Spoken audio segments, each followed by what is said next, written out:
Donc, bonjour à vous tous, bien-aimés du Seigneur.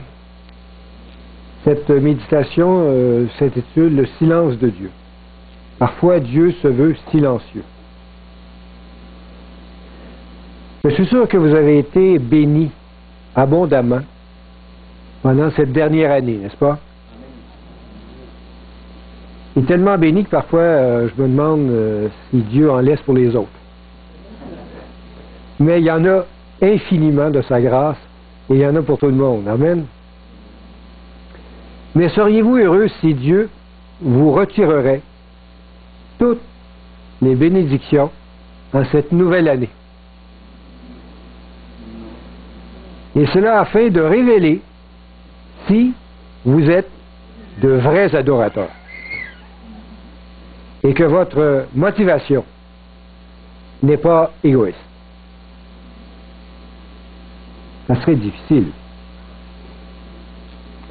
Comment serait votre foi si Dieu semblait ne pas se préoccuper de vos malheurs? Je vais vous raconter une histoire. La petite Nancy avait 12 ans. Elle était la fille d'un ancien d'église. Et tout le monde l'aimait. Elle faisait la joie de ses parents. Malheureusement, elle souffrait d'une maladie grave et depuis quelque temps, elle était hospitalisée aux soins intensifs. Les médecins ne lui donnaient que peu de temps à vivre.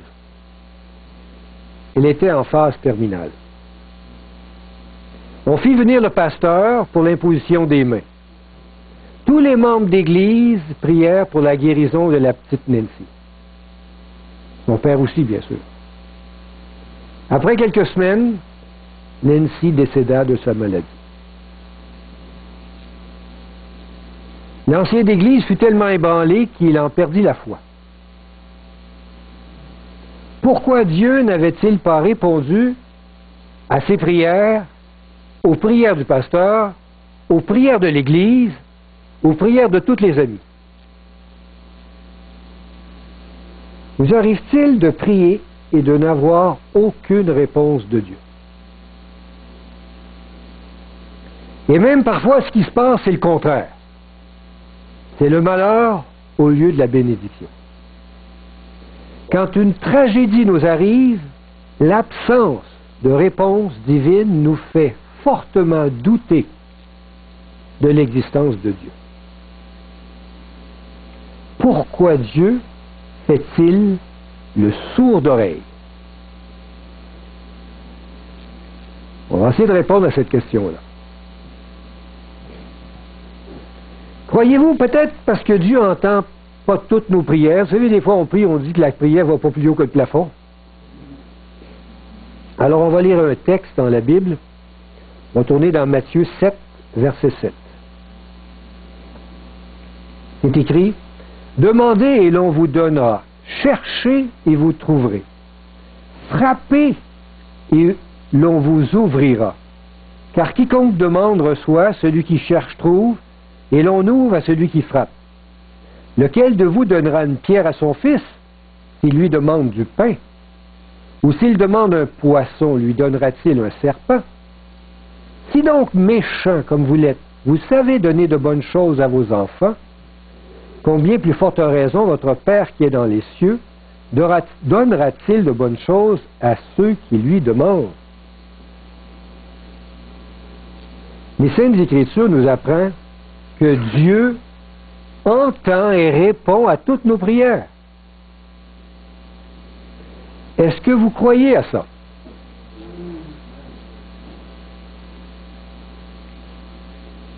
Vous savez maintenant que Dieu entend et répond à toutes vos prières. C'est ce que les Saintes Écritures nous enseignent. Si vous croyez à ça, alors pourquoi Dieu n'a-t-il pas répondu à la prière de guérison de la petite Nancy?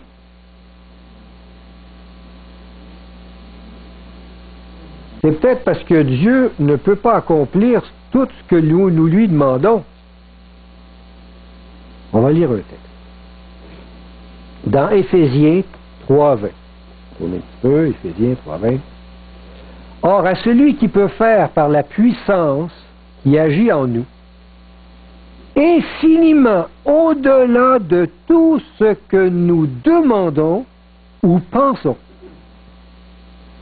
À lui soit la gloire dans l'Église, en Jésus-Christ, dans toutes les générations, au siècle des siècles. Amen. Eh bien oui, c'est marqué, Dieu est tout-puissant et il peut accomplir au-delà de tout ce que nous lui demandons. Et même ce qu'on n'a pas pensé, il est capable de le faire. Est-ce que vous croyez à ça?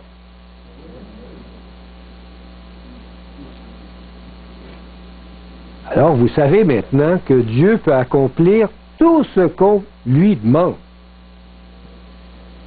Alors, pourquoi Dieu n'a-t-il pas répondu aux prières pour Nancy?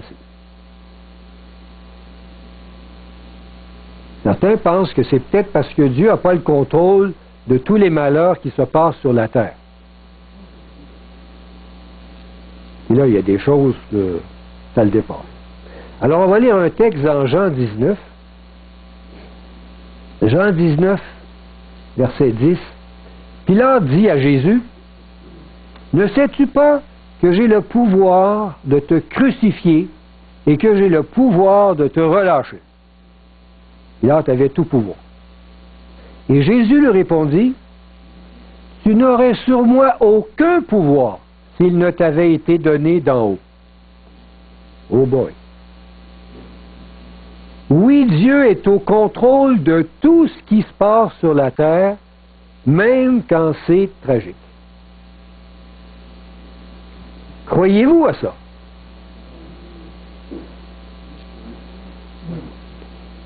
Maintenant, vous savez que Dieu est au contrôle de tout ce qui se passe sur la terre, même quand c'est mauvais. Alors pourquoi Dieu ne répond-il pas à nos prières? Il est full capable. Alors certains se disent peut-être que Dieu n'a pas le goût de faire ce qu'on lui demande. Ça peut arriver. On va lire un texte là-dessus. Un petit peu plus loin encore, dans Romains. Dans Romains 8, 32, il est écrit, « Lui qui n'a point épargné son propre Fils, mais qui l'a livré pour nous tous, comment ne nous donnera-t-il pas aussi toutes choses avec lui? » Vraiment, Dieu a tout donné.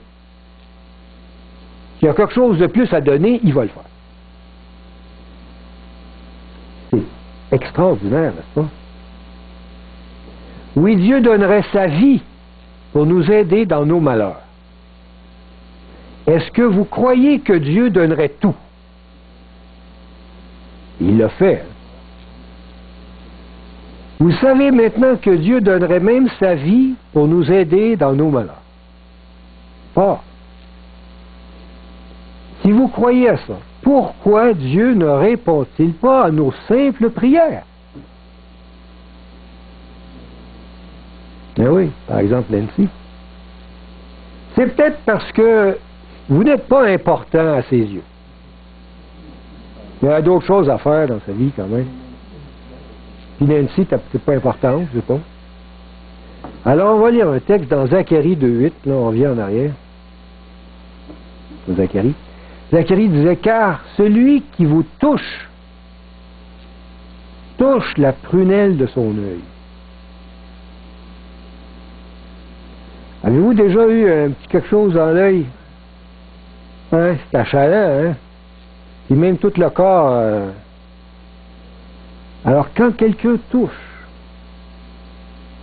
à vous, c'est comme s'il touchait à la prunelle de l'œil de Dieu.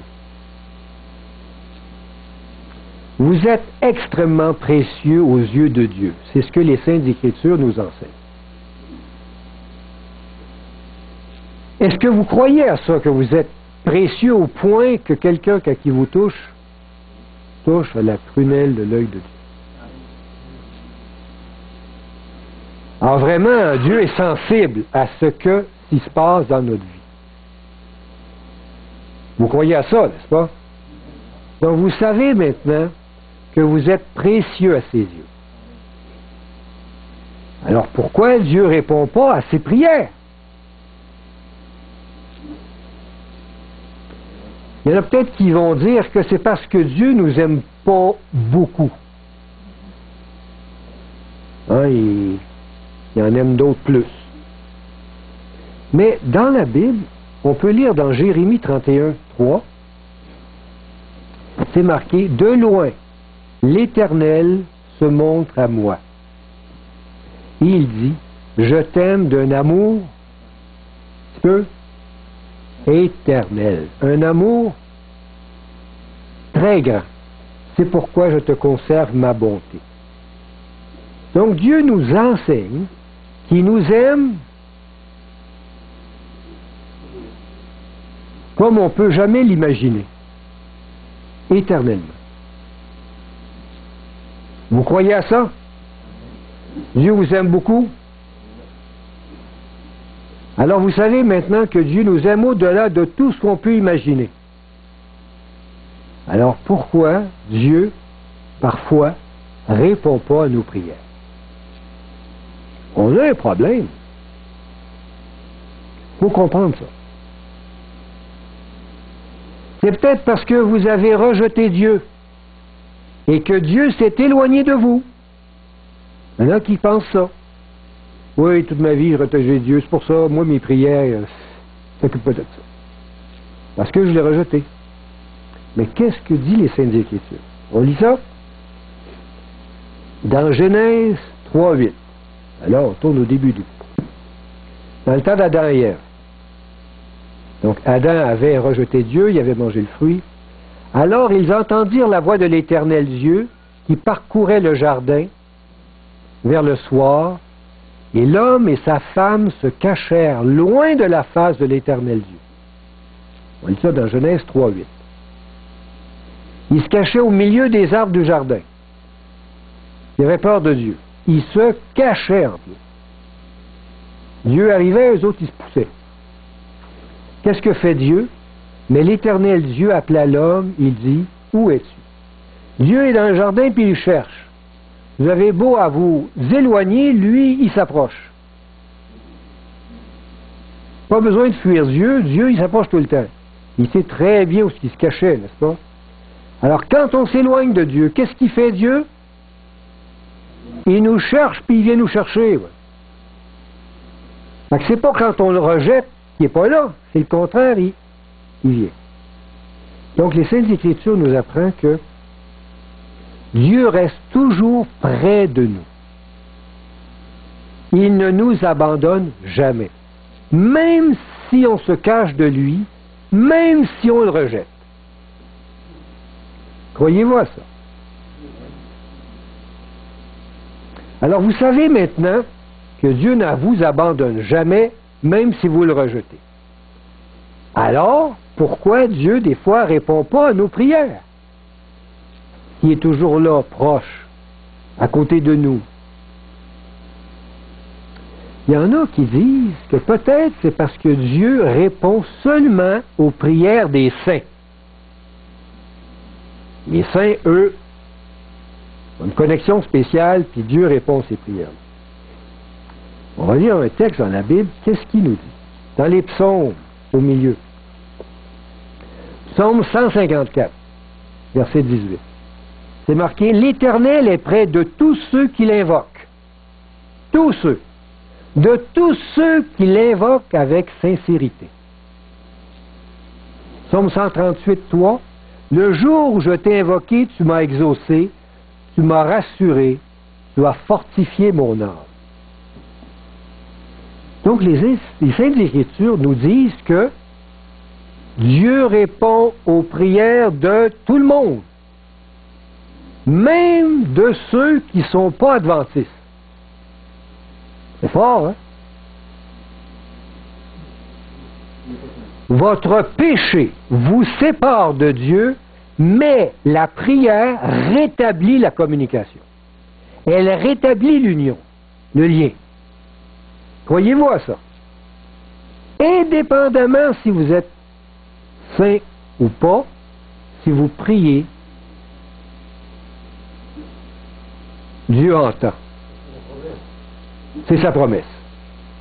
C'est marqué, l'Éternel est près de tous ceux qui l'invoquent. C'est 145 versets. C'est le psaume 145. Vous savez maintenant, premièrement, que Dieu entend et répond à toutes vos prières. Deuxièmement, que Dieu peut accomplir tout ce que vous lui demandez. Que Dieu est au contrôle de tout ce qui se passe sur la terre. Que Dieu donnerait sa vie pour vous aider dans vos malheurs. Que vous êtes précieux à ses yeux. Que Dieu vous aime au-delà de tout ce que vous pouvez imaginer. Que Dieu vous abandonnera jamais, même si vous le rejetez. Que Dieu répond aux prières de tout le monde. Maintenant, vous savez ça? Alors, pourquoi Dieu ne répond pas à nos prières? Il y a un problème. Croyez-vous que Dieu ne répond pas à vos prières? Ça se peut pas. Avec une définition comme ça, c'est sûr que Dieu répond à toutes les prières. Alors peut-être que son silence est une réponse à nos prières. Avez-vous envisagé ça? Que quand Dieu ne répond pas, c'est parce qu'il y a une bénédiction qu'il veut nous apporter dans son silence. Connaissez-vous l'histoire de Job? Oui, tout le monde connaît l'histoire de Job. On va lire un peu l'histoire de Job.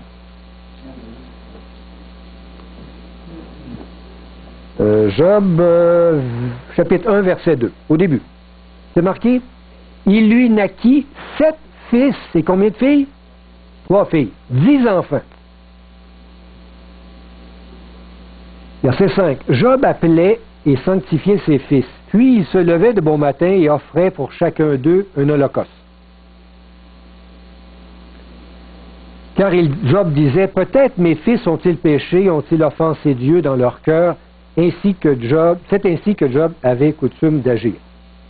Vous êtes d'accord que Job priait Dieu pour le bonheur de ses enfants? Je pense que ses filles aussi. Mais c'est marqué ses fils. Et Job demandait à Dieu de bénir sa famille. Et il faisait tout ce qu'il pouvait pour aider à cette bénédiction-là. C'est pas? Mais est-ce que Dieu a répondu aux prières de Job?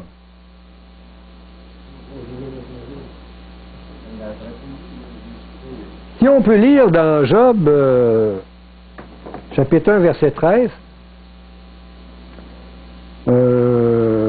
un serviteur est arrivé, il parlait encore lorsqu'un autre vint et dit, tes fils et tes filles mangeaient et buvaient du vin dans la maison de leur frère aîné. Verset 19.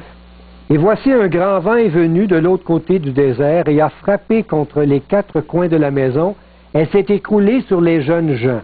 Ils sont morts. Tous morts. Et je me suis échappé, moi seul, pour t'en apporter la nouvelle. Donc, on dirait que ici, ce qui est arrivé, c'est pas la bénédiction, c'est l'inverse. Puis, s'il y en aura eu un qui sera mort, ce ne sera pas pire. Mais les 10 en même temps, c'est tout un malheur.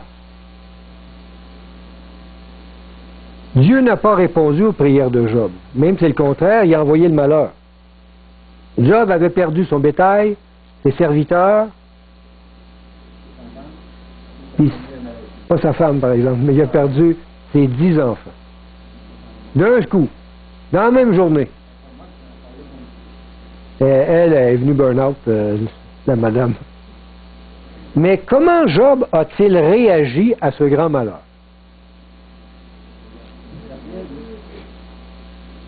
C'est assez exceptionnel. On va lire ça dans Job 1:20.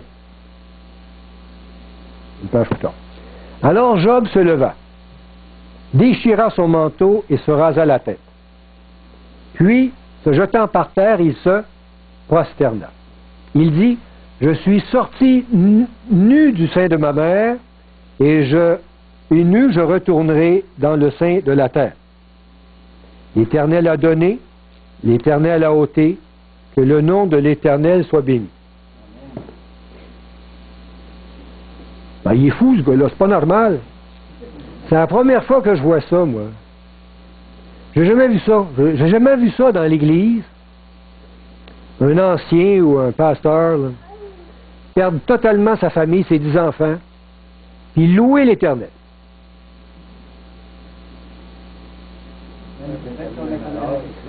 D'après moi, il y a un problème.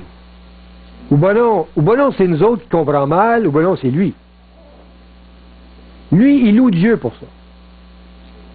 C'est merveilleux, Dieu a donné, c'est merveilleux, Dieu a enlevé. Est-ce qu'on serait capable d'avoir une foi à la hauteur de Job? Job avait une grande foi dans l'amour que Dieu avait pour lui. Il savait que Dieu l'aimait. Puis si ça est arrivé, il savait que Dieu était au contrôle de toutes choses.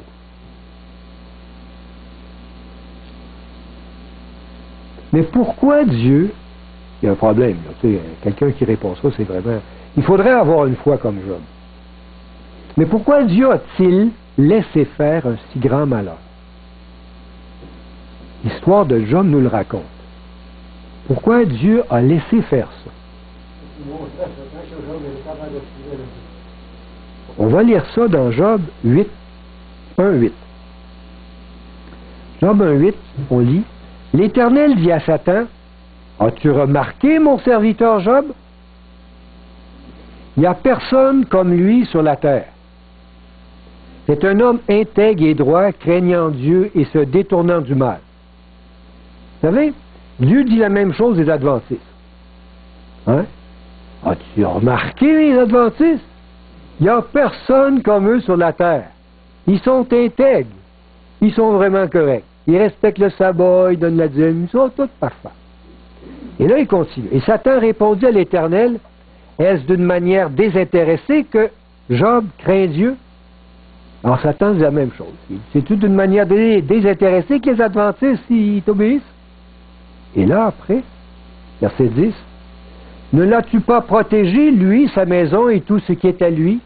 Tu as béni l'œuvre de ses mains et ses troupeaux couvrent le pays. Là, Satan dit la même chose avec Dieu. Il dit, ben, tu les as bénis, les Adventistes. Ils ont des églises, des hôpitaux partout à travers le monde. Je ne sais pas combien de milliards comme membres. Il y a du monde en masse, puis ça, ils sont bénis comme pas possible. Mais s'ils sont avec toi, c'est par intérêt. Si on lit ce qui suit, verset 11, « Mais étends ta main,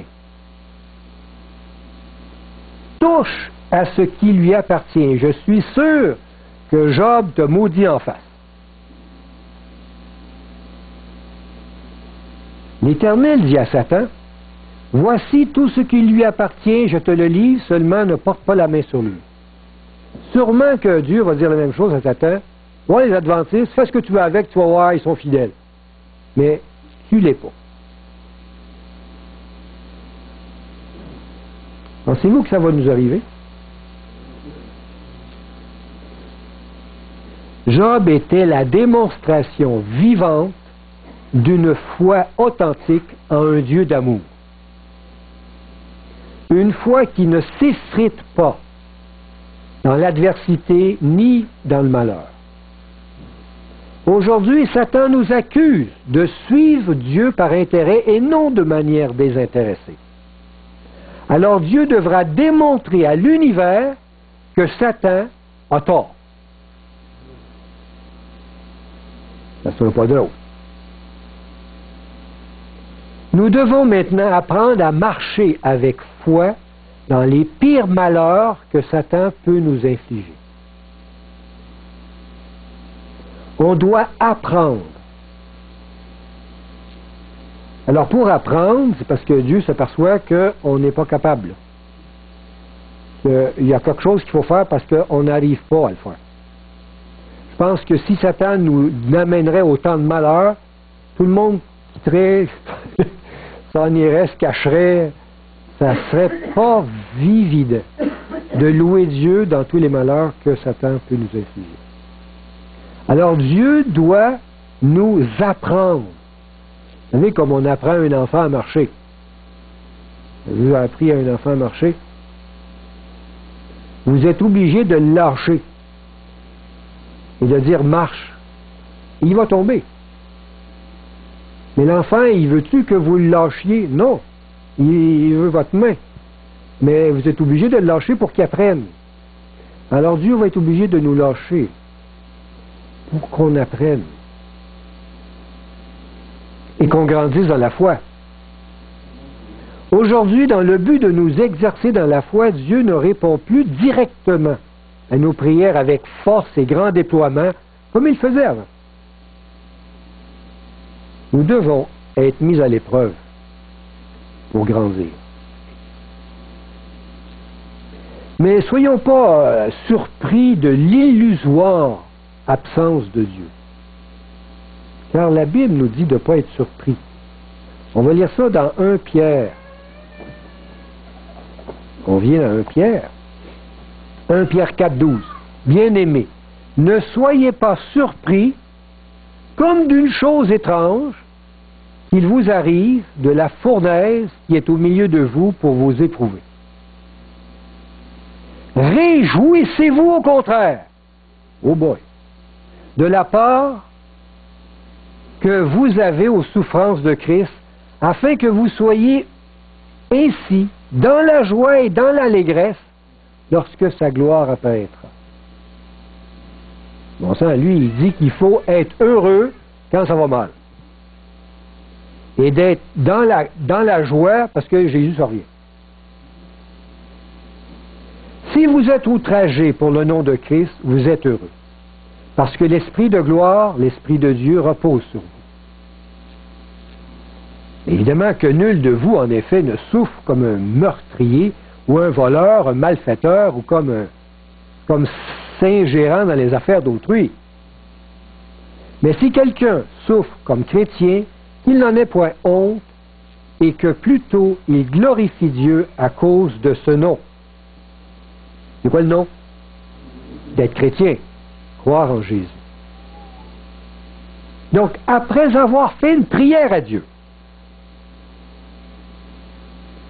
quand il se passe rien, puis que Dieu a l'air de ne pas être là, c'est la plus grande bénédiction que peut vous envoyer. Dieu veut renforcer notre foi. Parce qu'il nous aime, il veut nous aider, il est capable de tout faire, il peut tout, toutes les affaires qu'on a vues. Alors, si Dieu ne fait rien, c'est pour notre bonheur, notre bien. Nous devons être dans la joie à chaque fois qu'une prière est lancée et que Dieu intervient ou pas. Car sa réponse, quelle qu'elle soit, c'est ce que de mieux. Ainsi, je vais le lire parce que je le dis comme il faut, le silence de Dieu est une réponse d'une grande bénédiction et nous devons nous réjouir de cela. Mais quelle est donc cette grande bénédiction? La Bible en parle, on va lire ça dans 1 Pierre 1,7. Je mets à la bonne page. 1 Pierre 1,7. Afin que l'épreuve de votre foi, donc l'épreuve de votre foi, plus précieuse que l'or périssable, qui cependant est éprouvé par le feu, ait pour résultat la louange, la gloire et l'honneur lorsque Christ apparaîtra. Intéressant. Donc, il dit que cette épreuve-là, qui fait grandir la foi, va produire quoi? Les louanges. Alors, oui. C'est spécial. Ça produit des louanges.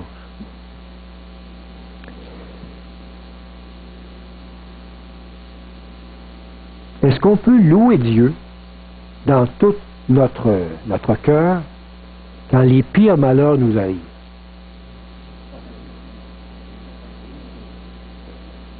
En tout cas, le monde qui voit ceux qui louent Dieu dans de tels malheurs, il nous trouve fous, là, tu sais. Il y a un problème. Alors, il faut vraiment être déconnecté d'une certaine réalité. Il faut être branché sur quelque chose d'autre. Il faut regarder à un point qui est autre que nos besoins, n'est-ce pas? Il faut vraiment avoir une foi en Dieu, d'un Dieu qui peut tout, d'un Dieu qui fait tout, même dans les pires malheurs. Et de savoir et de comprendre que ce qui nous arrive, indépendamment de la tristesse que nous avons, nous rendons gloire à Dieu de ce que cette chose est présente. Parce que peut-être ça va en sauver d'autres. Il y a une chose importante que nous devons comprendre. Toute chose concourt au bien de ceux qui aiment Dieu. Ça, c'est dans Romains 8, 28. Dieu nous aime infiniment. Il sait que c'est dans l'épreuve que notre foi grandit. Et on en a besoin de faire grandir la foi, n'est-ce pas? Louons Dieu en toutes choses, car toutes choses lui ont été soumises. Éphésiens 1, 21. Et toutes choses sont sous son contrôle. Des fois, on dirait que non. Des fois, on dirait que c'est pas lui qui a le contrôle. Mais enlevez-vous ça de la tête, il a tout contrôle. Vous rappelez-vous de l'histoire de la barque qui s'enfonçait dans les vagues, puis Jésus dormait, tu sais? Cette histoire-là m'a toujours marqué. On lit ça dans Matthieu 8, 23. Donc, dans Matthieu 8, 23, il montait dans la barque et ses disciples le suivirent. Et voici, il s'éleva sur la mer une si grande tempête que la barque était couverte par les flots. Et lui, il dormait. Les disciples s'étant approchés le réveillèrent et dirent, « Seigneur, sauve-nous, nous périssons. » Il leur dit, « Pourquoi avez-vous peur, gens de peu de foi? » Alors il se leva, menaça les vents et la mer, il y eut un grand calme. Moi, ça m'a toujours dérangé parce que la barque est en train de couler, la mer est déchaînée, et c'est sûr, ils sont en train de périr. Et là, il se pose la question, mais pourquoi lui, il ne fait rien? Puis il dort. Comme s'il ne s'occupe pas de ça pantoute. Et là, il aurait pu dire, ben là, excusez-moi, tu sais, je dormais. T'sais. Mais non, il dit, ben voyons, gens de peu de foi. Je sais pas moi, mais s'il chantait des louanges dans la barque, ça aurait fait drôle. Hein, on chante des louanges, on est en train de sombrer, alléluia, le Seigneur est bon. Mais Dieu veut que l'on voie au-delà. Il veut que l'on reconnaisse qu'il nous protège, même si à nos yeux on est en train de sombrer. Qu'il est là, qu'il nous aime, et que tout ce qui nous arrive, il est au contrôle. Croyez-vous à ça? Jésus le croyait. Il était capable de tomber dans un sommeil quand il était sur le bord de la mort. Et je pense que vraiment, il faut se déconnecter d'une réalité qui nous fait peur pour se connecter à une réalité divine et de voir au-delà des choses qui sont futiles. Drôle d'histoire.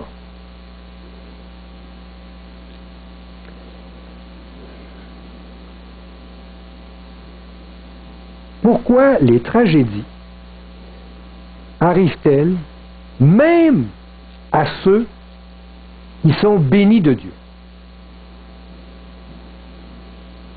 Parce que ceux qui sont bénis de Dieu ne devraient pas... ils sont bénis. Mais il arrive à tout le monde, les tragédies, même à ceux qui sont bénis, même plus. On peut lire ça dans Daniel 11, 35. Vous savez, Daniel, chapitre 11? Tu as bien raison. Quelques-uns des hommes sages succomberont afin qu'ils soient épurés, purifiés et blanchis, jusqu'au temps de la fin. C'est marqué que les hommes sages succomberont. Ils vont tomber, les hommes sages. Et pourtant, ils étaient sages. Mais ça va purifier le peuple. Donc, Dieu va amener des difficultés, des malheurs, afin que ressortent ceux qui ont une foi authentique. Amen. Avez-vous cette foi authentique qui, dans les pires malheurs, rend gloire à Dieu? Moi, j'ai encore des difficultés. Aujourd'hui, Dieu a besoin d'un peuple capable de marcher droit dans les pires tragédies. Et il désire nous former pour cela. Vous savez, quelqu'un, il priait Dieu, il dit, Seigneur, donne-moi l'humilité. Alors Dieu l'a humilié. Parce qu'on apprend l'humilité dans l'humiliation. Alors ici, on apprend aussi à garder la foi dans les pires tragédies.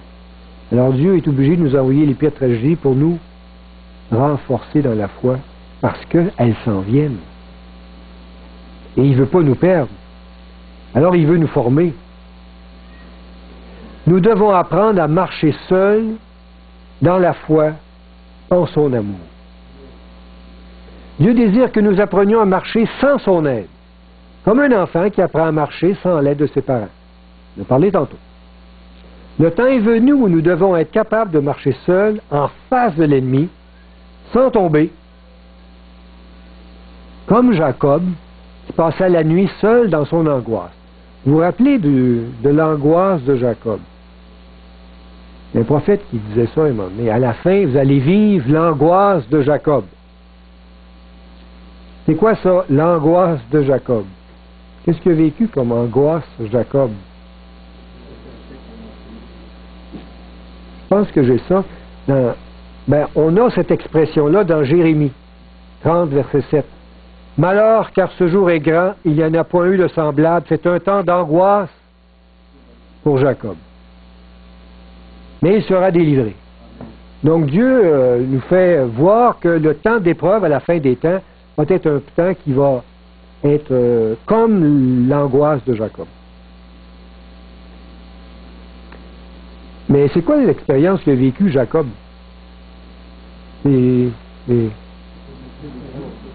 Dans Genèse 32, on peut lire, quand Jacob a vu cette angoisse, Genèse 32, 6. Les messagers revinrent auprès de Jacob en disant, nous sommes allés vers ton frère Ésaü et il marche à ta rencontre avec 400 hommes. Jacob, Dieu lui avait dit, retourne dans ton pays natal. Alors, il prend sa famille, il retourne. Et là, on lui dit, ton frère, il y a une armée qui vient pour te tuer. Parce qu'il avait volé le droit d'aînesse. Tu te souviens? Son frère Ésaü n'est pas content. Et il s'en rappelle. Puis il s'est dit, hey, lui, quand tu reviens, là, m'a le tué. Verset 7. Jacob fut très effrayé et saisi d'angoisse. L'angoisse de Jacob. Jacob dit, Dieu de mon père Abraham, Dieu de mon père Isaac, l'Éternel m'a dit, retourne dans ton pays et dans ton lieu de naissance, et je te ferai du bien. Il se rappelait que Dieu lui avait dit ça. Mais ce qu'il voit, c'est pas ça. Il est face à la mort. Et là, il implore Dieu de l'aider. Mais est-ce que Dieu lui répond? Pas tout de suite, hein?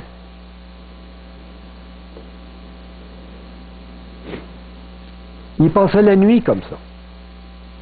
Il passerait toute la nuit, dans le texte va arriver tantôt. Il passerait toute la nuit en prière, en demandant la bénédiction à Dieu.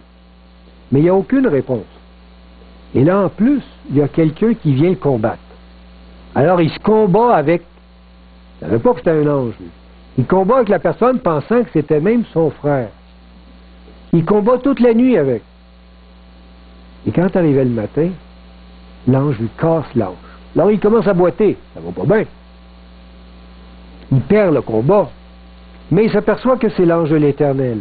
Et il ne veut pas arrêter de combattre tant qu'il n'y a pas eu la bénédiction. Il combat jusqu'au bout. Il cherche la bénédiction même dans la noirceur, même dans le silence. Il ne veut pas arrêter Dieu tant que Dieu ne lui donne pas la bénédiction. Et il finit par l'avoir. Il finit par l'avoir. Amen.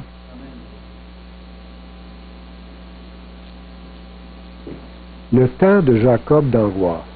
C'est le temps où on est face à la mort et on avance parce que Dieu nous a dit d'avancer. Jésus a vécu quelque chose de semblable. Vous vous souvenez? C'est là le texte. Matthieu 27, 46. Vers la 9e heure, Jésus s'écria d'une voix forte, « Mon Dieu, pourquoi m'as-tu abandonné? » Jésus aussi a vécu dans le sentiment que son Père céleste l'avait abandonné. Et il avait beau prier, Dieu répondait, pas du tout. Silence total. Il ne comprenait pas pourquoi d'ailleurs que la communication avec son Père était coupée. Dieu ne répondait pas à ses plaintes et il souffrait. Tout se déroulait comme si Dieu avait aucun contrôle sur les événements. Comme si Satan était lui le maître de tout ce qui se passait. Il ne voyait plus la lumière au bout du tunnel. Il était totalement désemparé. Sa chair de son corps souffrait des plus atroces douleurs et Dieu ne faisait rien pour le soulager. Alors Jésus se posait des questions. Qu'est-ce qui ne va pas? Mais même dans ce tunnel de la mort, découragé de ce qu'il voyait, Jésus gardait la foi en un Dieu qui l'aimait. La victoire de la foi qu'il a obtenue en ce moment a été une victoire des plus puissantes dans cette guerre contre les forces du mal. Quand la victoire est totale, au point de démontrer que ta foi est forte, même quand Dieu se retire, c'est une victoire puissante. Amen. Dieu nous appelle à passer par ce même type d'épreuve. Alors il veut qu'on commence un petit peu à grandir dans ce type d'épreuve. Si à chaque fois qu'on lui demande quelque chose, il nous le donne, on va avoir un sérieux problème quand tu vas arriver l'épreuve, comme Jésus, n'est-ce pas? Donc, il doit nous entraîner à cela. Parce que quand on demande quelque chose, on pleurniche parce qu'on ne l'a pas de suite. Vous ne trouvez pas? Dieu nous appelle à passer par ce même type d'épreuve. Matthieu 24, 21. Car alors la détresse sera si grande qu'il n'y en a point eu de pareil depuis le commencement du monde jusqu'à présent et qu'il n'y en aurait jamais. Car si ces jours n'étaient abrégés, personne ne serait sauvé. Mais à cause des élus, ces jours seront abrégés. Aujourd'hui, cette épreuve troublante est devant nous. Et Dieu veut nous former à passer au travers de ça. Et c'est en passant à travers des petites épreuves, dans un sentiment qui nous semble être un abandon de Dieu, qu'on va grandir dans la foi pour l'épreuve finale. Amen. Et qu'une victoire des plus puissantes contre les forces du mal, qui ont réussi, fera éclater en gloire la gloire de notre Seigneur Jésus-Christ. Est-ce que vous êtes prêts à cela? Avez-vous besoin d'exercice? Alors, trouvez normal que quand on demande des choses, c'est pas la bénédiction qui arrive, c'est quoi? C'est la malédiction qui arrive. Et ne croyez pas parce que Dieu n'est pas là. C'est parce que Dieu veut nous bénir et que l'on puisse s'exercer à reconnaître son amour, même dans les malheurs. Comprenez-vous mieux maintenant pourquoi Dieu garde le silence devant les tragédies que nous vivons? Nous avons besoin de grandir dans la foi. Je suis sûr que c'est son désir. Et c'est ma prière aujourd'hui. Amen. Que Dieu vous bénisse.